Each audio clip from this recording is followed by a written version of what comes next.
Olá, amigos do Portal DI, do Diário do Iguaçu. Recebemos para entrevista aqui no período eleitoral o deputado federal Pedro Kizai, ex-prefeito de Chapecó também, né, deputado federal já terceiro mandato, do Partido dos Trabalhadores.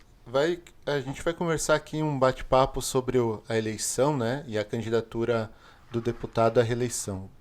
Obrigado, deputado, pela sua visita. Seja bem-vindo aqui. Obrigado, Bruno. Obrigado a todos que acompanham o teu programa pela oportunidade de conversar. Como eu já sou deputado federal, já fui prefeito de Chapecó, esse é o momento que as pessoas também vão julgar o meu trabalho, vão avaliar o nosso trabalho, nossa postura, nossas ações. Então essa é uma oportunidade democrática que você nos concede, junto aqui do Diário do Iguaçu, para que a gente possa prestar contas das nossas ações. Então, muito obrigado aí pela oportunidade.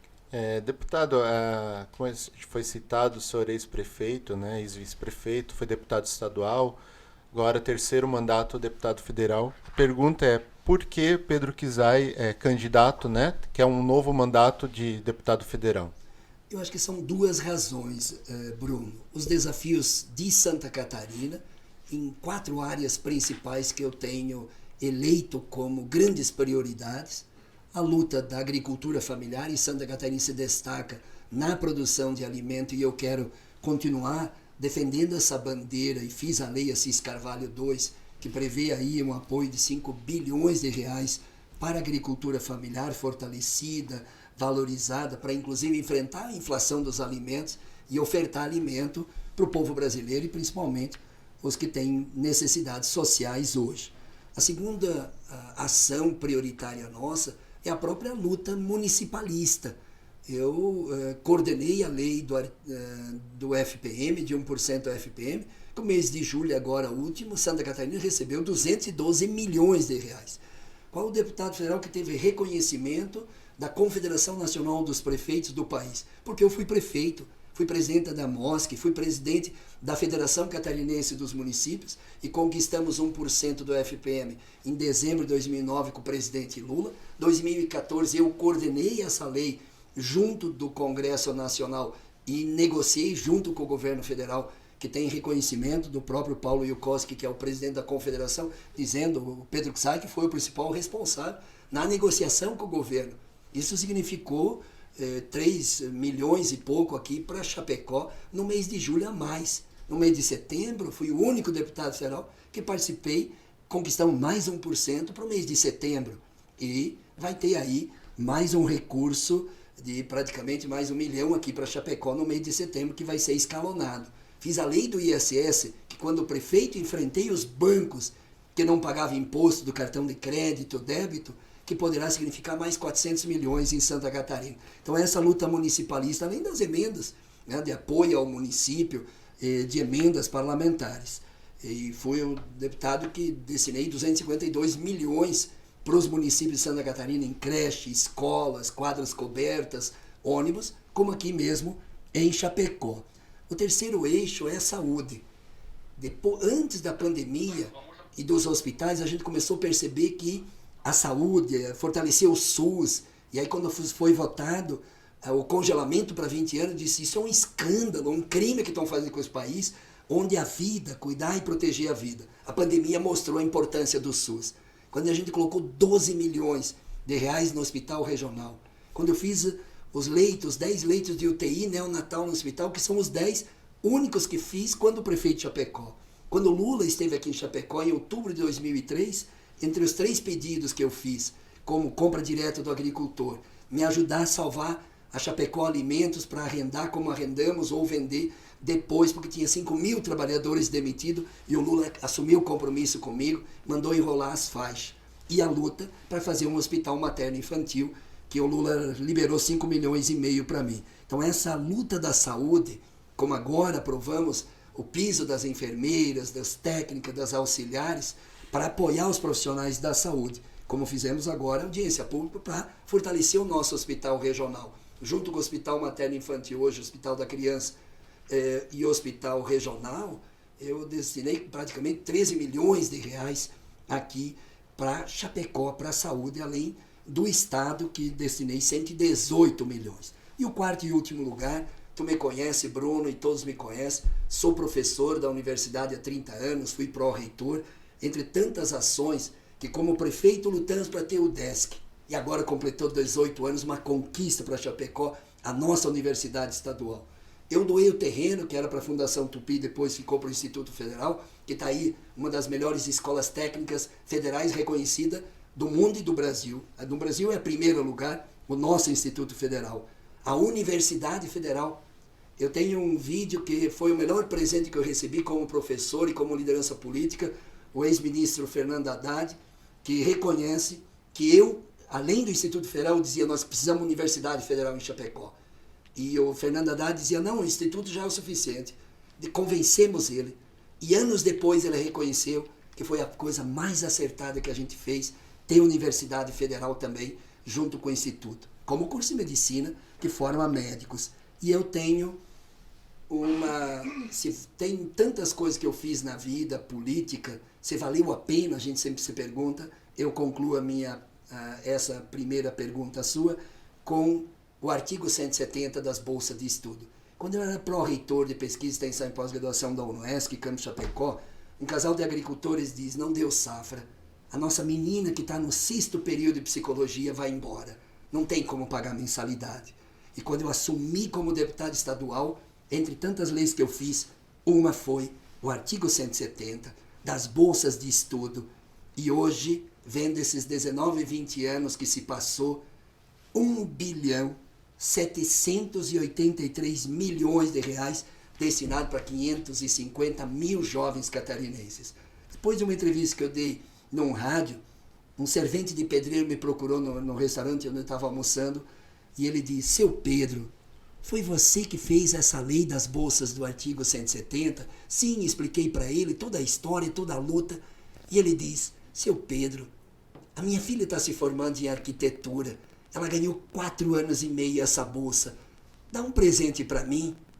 Vai na formatura da minha filha, para ela te conhecer, para minha mulher te conhecer.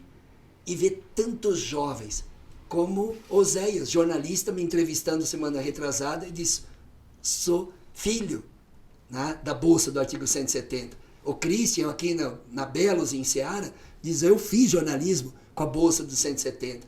Numa rádio aqui na região, a menina passou em medicina veterinária, trabalha numa das rádios aqui da região, e ela diz, consegui agora 100% da bolsa de estudo, de um sonho que eu vou realizar. Então esses 4 grandes eixos me movem a continuar como deputado federal, e a segunda razão para ser deputado federal é ajudar o presidente Lula a governar o Brasil e o presidente Lula nos ajudar, Santa Catarina, no nosso oeste e Chapecó. Deputado, a gente tem, o senhor já fez um resumo aí, né, das tuas ações enquanto deputado, né, nesses mandatos, mas assim, a partir de agora, a partir do ano que vem, se o senhor for reeleito, né, no que o senhor tem de bandeiras ou metas? A gente vê, por exemplo, a questão das rodovias, né, federais aqui do estado inteiro, né, mas falando especificamente aqui da região, então as estaduais também, mas o senhor, quanto deputado Sim. federal, tem essa incumbência das rodovias federais. A própria saúde, hospital regional, o senhor citou até uma audiência agora, né, que foi feita, mas o hospital regional passou e ainda passa por dificuldades financeiras, né? O que o deputado federal pode fazer? E estou citando só 2 exemplos, Isso. né? Mas o senhor pode abordar outros temas também. O que o deputado federal pode fazer aqui pela nossa região? Olha, Bruno, infraestrutura. Não tem região, não tem estado, não tem país que se desenvolve se a gente não integrar-se na infraestrutura. Aérea, rodoviária, portuária e ferroviária. Retomar os projetos das ferrovias que o atual presidente abandonou na nossa região. Está fazendo de outras regiões, mas aqui abandonou. Nós vamos retomar o debate das ferrovias aqui para o sul, para vir nossa matéria-prima do centro-oeste para nossas agroindústrias de Chapecó e do oeste de Santa Catarina. Segundo, tem que modernizar as BR. Nós temos as piores rodovias federais do país. A 163 é a pior do país. Cada 10 quilômetros, 7 estão em precárias condições. E tem que duplicar a BR-282, Chapecó-Irani, tá? Tem que fazer a terceira faixa em muitas outras regiões e espaços da BR-282, como de Lages a Florianópolis, que a gente faz Aqui a gente empaca, depois vai bem, chega lá depois de lá, a gente começa lá em Alfredo Vale. Então tem que decidir que a 282 é prioridade. Além de duplicar a 470, a 163, a 258, a 158 aqui na região. Terceiro lugar é retomar a luta da saúde e fortalecer o sistema único de saúde. As pessoas não têm ideia o que é não ter SUS. Portanto, revogar a emenda constitucional 95, que congelou para 20 anos de investimento na saúde e na educação. Educação é futuro, saúde é presente. Tu está doente, tem que ser atendido, tem que ser cuidado, tem que ser protegido. Então, o hospital regional, além de modernizar a tabela SUS, discutir o compartilhamento dessa gestão do hospital regional com o governo do estado, com o governo federal, o poder público assumir mais a linha de frente do hospital regional. Assumir como um hospital público do povo de Chapecó e do povo do oeste de Santa Catarina. Então, esse é um segundo elemento. O terceiro, ampliar os nossos cursos nos institutos federais, escola, educação, qualificação profissional, ampliar os cursos da Universidade Federal, ampliar os campi como São Miguel do Oeste e Concórdia, fazer a luta de ter uma terceira universidade federal, como curitibanos que agora conseguimos medicina, de muitos anos de luta, que consegui em Chapecó, consegui em Araranguá, e agora conseguimos em Curitibanos, fazer uma terceira universidade, que é a Universidade do Contestado. Ou seja, colocar o Estado induzindo o desenvolvimento de Santa Catarina. Então, apoiar a agricultura, apoiar a infraestrutura, e aí é um escândalo. Como é que alguém pode defender esse atual governo que eu procuro há 3 anos e meio, Bruno?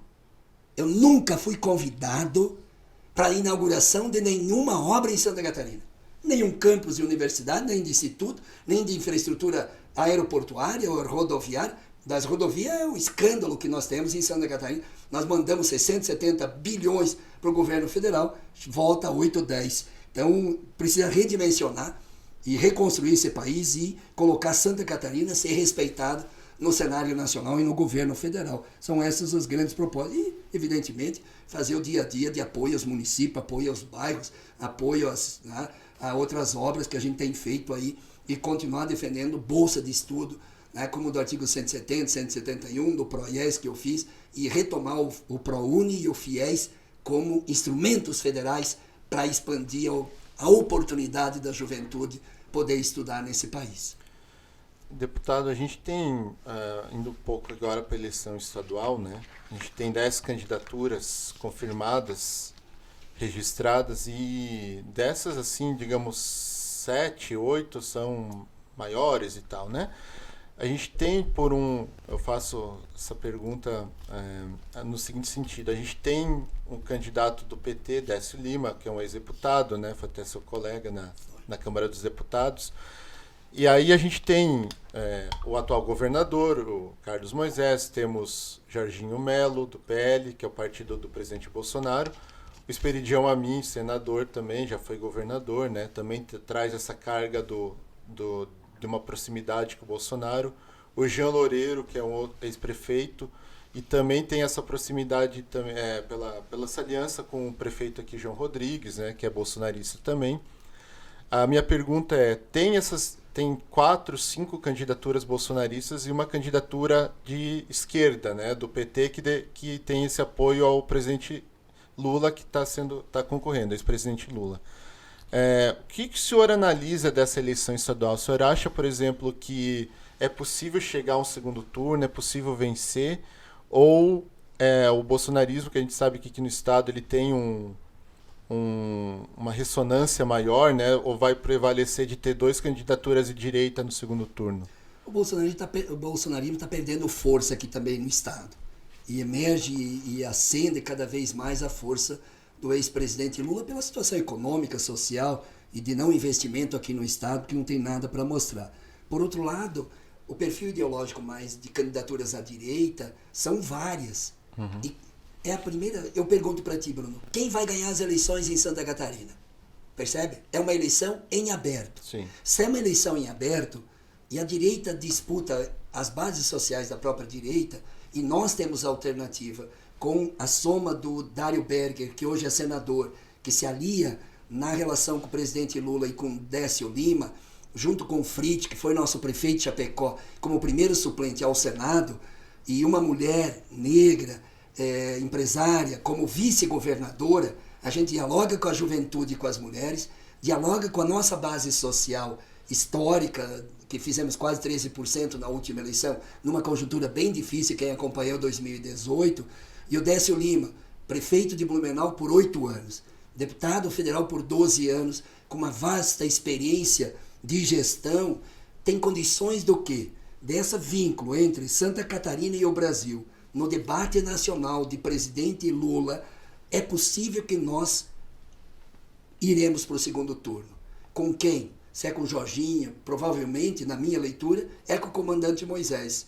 Essa é a minha leitura pessoal, que é o Jorginho, junto com a mim, junto com o Jean, vão disputar mesmas bases sociais, e nesse processo nós fazendo 25%, 26%, que o Fritz já fez 27% em 2002, a gente tem condições do Décio Lima ir para o segundo turno. O segundo turno é uma nova eleição.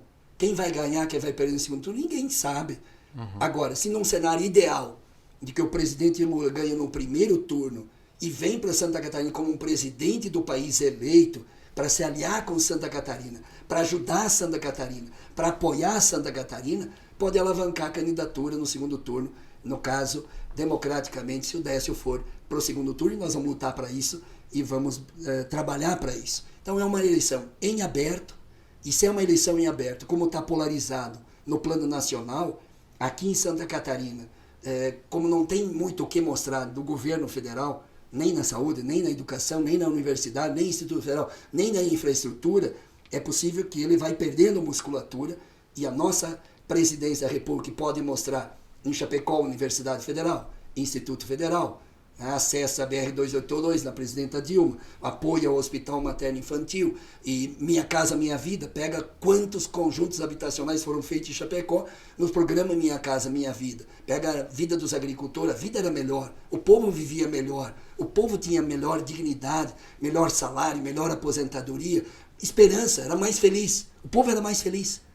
Então, essa esperança retoma com o presidente Lula, e esse vínculo entre Décio e presidente Lula, é possível colocar o Décio no segundo turno, e eu acredito nisso. Só para a gente lembrar, deputado, em 2002, que o ex-presidente Lula se elegeu, né?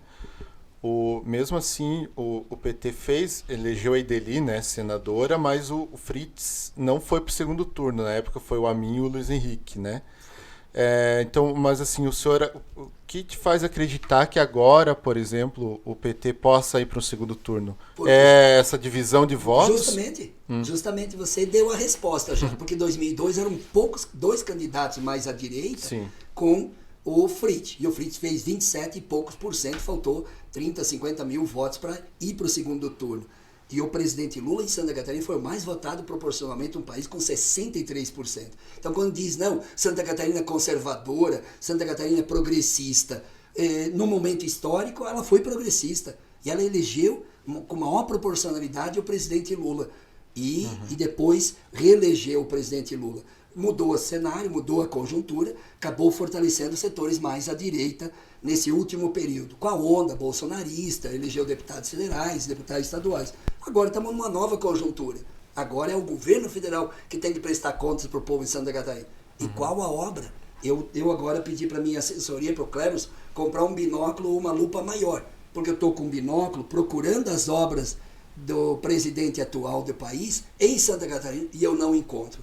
Estou procurando, passei lá em Laguna, 750 milhões, a ponte Anita Garibaldi, sul, aqui de São Miguel a Paraíso, obra do presidente Lula, acesso, Universidade Federal, Instituto Federal, Minha Casa Minha Vida, obras e tudo dos nossos governos. E eu estou procurando do governo federal. E eu vou perguntar cada vez mais para os bolsonaristas aqui de Santa Catarina, me mostrem uma obra, me convida para uma inauguração, além de motociata, além de férias em São Francisco, né? O povo pega o salário, pega as condições de vida, de trabalho, o que os deputados federais que sustentaram esse governo têm a mostrar para o povo de Santa Catarina. Eu tenho coerência, eu votei contra a reforma da Previdência, porque a aposentadoria, visita a periferia nossa em Chapecó, para os trabalhadores, trabalhar 35, 40, 45, um menino da rádio que começou aos 16 anos, vai se aposentar aos 65, 49 anos de trabalho. E quem trabalha no braçal, quem trabalha no pesado, pô, pelo amor de Deus, esse país tem que dar decência para o povo, para envelhecer bem, para o idoso, para o aposentado, para o assalariado, dar dignidade para o assalariado, para ele comer mais, para ele consumir mais, para movimentar a economia, é o círculo virtuoso. Como é que você tira direitos do nosso povo, achando que isso vai melhorar? Então, o que a gente está percebendo? Que hoje, a conjuntura, nós estamos a 40 dias da eleição. Tem muita coisa boa que vai acontecer. Tem muita esperança que vai acontecer. Tem muita decência que a gente vai mostrar o que foi o governo presidente Lula em Chapecó, no oeste de Santa Catarina, no estado de Santa Catarina, e compara com o governo atual. Compara, vamos comparar. Vamos mostrar, vamos botar de um lado o que nossos governos fizeram em habitação, na agricultura, no crédito. Está terminando o crédito para o Pronaf agora essa semana. E tem até junho do ano que vem. O setor empresarial precisa de juro mais barato, precisa ter subsídio para ativar o setor econômico, setor produtivo. 13,75 a taxa Selic. Isso é um escândalo. Numa estagnação econômica. Ah, agora tem auxílio tal, auxílio. Isso é para comprar voto. Isso é para comprar a dignidade das pessoas, dos mais pobres. Isso o povo não vai ser enganado, porque percebeu que 3 anos e meio foi numa forma de lidar com a pandemia criminosa. Não é só as pessoas. Eu vivo, a minha sobrinha de 36 anos, pedia socorro como enfermeira em Curitiba para vir a vacina. E não veio em tempo. E ela perdeu a vida atendendo as pessoas vítimas de Covid. E morreu de Covid e deixou uma menina de 5 anos. Meu irmão, depois de 30 dias, morreu de Covid. Por quê? Porque não veio em tempo a preocupação e a coordenação de uma crise, como tantos outros aqui de Chapecó. Quantas famílias aqui em Chapecó sofrem, como hoje, como ontem vi a pessoa perdeu a esposa chorando ali no São Cristóvão, nos encontrou eu e a Luciana e diz, não veio a vacina em tempo, perdi a minha esposa. E ele imputa a responsabilidade a quem? A um governo que não cuidou da vida, não protegeu a vida. É isso que nós estamos discutindo aqui, não estamos discutindo ideologia, não estamos discutindo partido político, nós estamos discutindo decência, dignidade, nós estamos discutindo cuidar da vida das pessoas, proteger a vida das pessoas, economicamente, socialmente, mas de forma vital. Eu botei 4 milhões aqui no hospital regional para a pandemia, para tentar diminuir o sofrimento das pessoas que estavam com Covid aqui no hospital regional. Então, acho que essa é a minha história, essa é a minha coerência em toda a minha vida política, como também professor da universidade. Deputado, só para finalizar, se aqui no Estado a gente está vendo uma polarização, não está tendo uma polarização, melhor dizendo, nacionalmente está, né? A gente tem o presidente Bolsonaro e o ex-presidente Lula. Obviamente o senhor acabou já de expor alguns fatores que fazem o senhor acreditar na eleição do ex-presidente Lula. Mas assim, a gente sabe que o presidente Bolsonaro tem força também, enfim. A minha pergunta é, o senhor até citou antes de uma eleição em primeiro turno, né? A gente sabe que na história, desde que tem a reeleição, todos os presidentes foram reeleitos, né? Fernando Henrique se reelegeu, Lula se reelegeu, Dilma se reelegeu. Mas todos no segundo turno, com exceção do Fernando Henrique, né? Fernando Henrique se reelegeu em primeiro turno em 98. Essa minha pergunta é no seguinte sentido. O que faz o senhor acreditar, por exemplo, que o Lula possa ser eleito em primeiro turno se em 2006, que ele tinha uma popularidade alta naquela época, era o presidente, ele foi reeleito em segundo turno, não em primeiro turno? Eu acho que o grande desejo e vontade nossa é eleger o presidente Lula. O ideal é ganhar no primeiro turno para ele já começar a preparar o governo, ver as decisões, compor o governo e já começar a agir para melhorar esse país, crescer, conquistar respeitabilidade internacional que hoje nós não temos e passamos o vexame diante dos embaixadores lá questionando as urnas eletrônicas porque não tem como responder à economia e os problemas sociais do país. Então, quando as pesquisas consolidam de 44% a 47%, e em votos válidos 49%, 51%, 52%, em todos os institutos de pesquisa, é uma consolidação do apoio popular ao presidente Lula. A segunda razão é a desaprovação. é a rejeição ao atual presidente. Se tu rejeita, tu não vota. Tu não vota. E se tu pega todas as pesquisas de primeiro para segundo turno, o atual presidente não passa de 39%. Por quê? Porque está chegando a um teto do atual presidente. Porque quando tu põe 44, 45, 46, 47, para o segundo turno vai para 52, 53, 55 do presidente Lula, tu vai encontrando no atual presidente 34, 35, para 37 no limite 39. Então, nessa leitura de aceitação e rejeição, se parte da base do Ciro Gomes vem para o presidente Lula no primeiro turno e o Lula não perde voto, ou seja, o grande desafio do presidente Lula é não perder voto. Tá? É não perder os votos que tem hoje consolidado como intenção e transformar isso da intenção em voto em 2 de outubro. Então, é evidente que se ocorrer o segundo turno, a tendência de que quem não votou no atual presidente vota na oposição no segundo turno para o presidente Lula, e tem muitos já manifestaram que no segundo turno votarão na democracia, na institucionalidade no Estado democrático de direito, primeiro ponto. Segundo, na estabilização política, como diz um agricultor com 200 hectares. Não sei se vou plantar, não tenho segurança, não sei se vou ganhar ou vou perder. Empresário, hoje eu conversava com o empresário visitando, não sabemos se vão fazer financiamento ou não, porque a gente não tem estabilidade. Quando eu converso com o pessoal do Mato Grosso, que o presidente atual falou mal da China, a China segurou 100 dias a importação de carne bovina, e estavam lá nos portos, tudo parado, e eles xingando, e eles que votaram nele, chamavam, esse é louco, o maior parceiro comercial. Por que nós aqui vendemos tanto de Santa Catarina? É o fator China, que cuidou da pandemia, não tem 10 mil mortos numa população de 1 bilhão 426 milhões, e cresceu 8,3% no ano passado. Por isso que nós vendemos tudo para a China. É carne, é suínos, é bovino, é avicultura, é soja, é milho. É o fator China que movimenta a economia catarinense com exportação.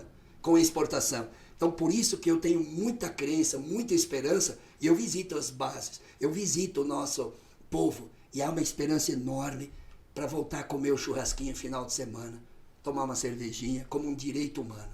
Uhum. Pedro, queria então te agradecer pela entrevista, pela sua visita, né? Pode fazer as suas considerações aí, finais? Eu quero te agradecer, Bruno, pela oportunidade, né, que o grupo aqui do Diário de Iguaçu concedeu para que a gente pudesse prestar conta, se posicionar com a coerência e a minha história de vida. Eu estou 30 anos ligado à universidade, sou professor, sou educador, por isso que sempre elejo a educação como uma das grandes bandeiras da minha vida, da minha luta política, né? Como do artigo 170, as bolsas de estudo, encontrava alunos essa semana aqui, jovens aqui em Chapecó. Eu me formei com a bolsa do artigo 170. Então, como a luta da Universidade Federal, qual a melhor herança que a gente deixa para os filhos? É a escola, desde a creche, que fui relator da medida provisória do Brasil Carinhoso, a lei das creches, que criou-se aí centenas e centenas de creches no país, inclusive aqui em Chapecó, como na universidade Federal, como da UDESC, como do Instituto Federal, e como a lei das bolsas de estudo. Então tenho muita alegria e gratidão ao povo de Chapecó, gratidão ao nosso povo do oeste de Santa Catarina, que tem confiado a gente esse espaço de luta. E eu tenho muita gratidão ao povo de Santa Catarina, que me fez, numa conjuntura difícil, 2018, ser o terceiro deputado federal mais votado, um chapecoense. E 2021, no Congresso em Foco, o povo de Santa Catarina me elegeu como deputado mais atuante, um deputado federal chapecoense. Então tenho muito orgulho de ser chapecoense nos 105 anos da história política administrativa de Chapecó. Tive o privilégio de ser vice-prefeito, o privilégio de ser prefeito, e terminei o mandato de prefeito com 88% de aprovação, por isso que 2 anos depois fui o deputado estadual mais votado de Chapecó, e agora no terceiro mandato de deputado federal, graças à generosidade, né, do nosso povo chapecoense, do nosso povo oestino e catarinense. Quero continuar honrando com ética, com decência, com muito trabalho, mas com muito trabalho. Eu trabalho 10, 12, 15 horas por dia se precisar, porque esse mandato é um mandato do povo de Santa Catarina, e o povo tem que julgar meus 4 anos, e tenho profunda gratidão ao povo catarinense que tem confiado e vou buscar nesse mandato próximo também continuar honrando a confiança e a generosidade do nosso povo catarinense, do nosso povo oestino e do nosso povo chapecoense. Muito obrigado, Bruno, muito obrigado por essa oportunidade. Saúde e paz, e o resto a gente corre atrás. Obrigado, Pedro Kizai, então, pela entrevista. Também obrigado a todos que nos acompanharam. Até o próximo Talk NDI.